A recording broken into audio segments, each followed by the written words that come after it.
Let's do some myth busting. Today we are busting myths about recycling plastic. Please welcome Jeremy Walters from Republic Services. I have learned so much from having you on this show, and I've learned that I'm recycling completely the wrong way.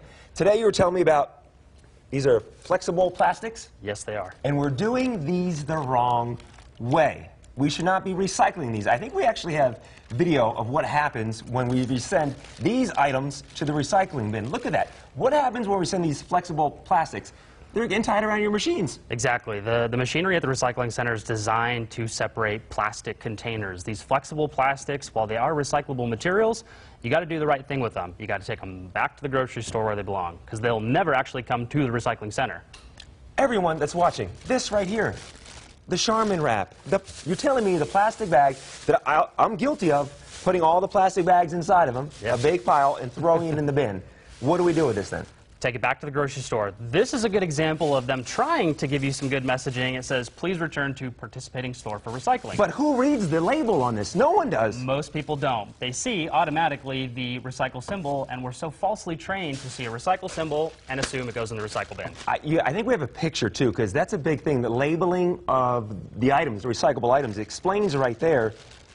If you can return it to the store, we should return it. I don't know if we have the picture. Oh, right here, yeah. See, it says it right there, to return to the store. Right. They wrap and they tangle around the equipment, and it creates inefficiencies when we're trying to separate all the good plastics and other recyclables as well. When it comes to items like peanut butter or a can of soda, do we need to wash them out before recycling them? Yes, we want you to gently rinse all your containers. Peanut butter might be that one example where you got to scrape out as much as you can, and unless you wash it for 5 minutes, you're not going to clean it out completely, but do a best-ditch effort, because things that are more prone to spill, your soda, ketchup, mustard, mayonnaise, things like that, if they spill out on the paper products unfortunately become trash. One of the items you have here is something from Amazon, and we get a lot of Amazon packages to the house, and it's a small box. We might just throw the box into the recycling container.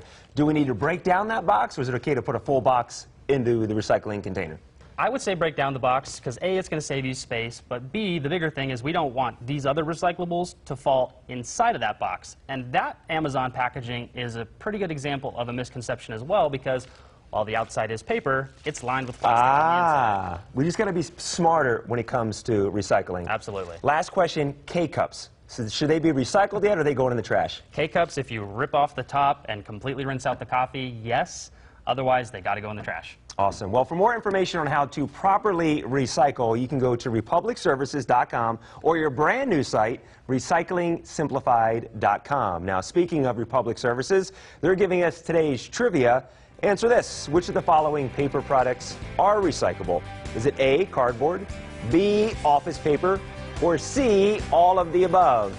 Ra-ta-ta. The answer is C, all of the above. They're all great products to put in your recycle bin. More Las Vegas Now is coming up.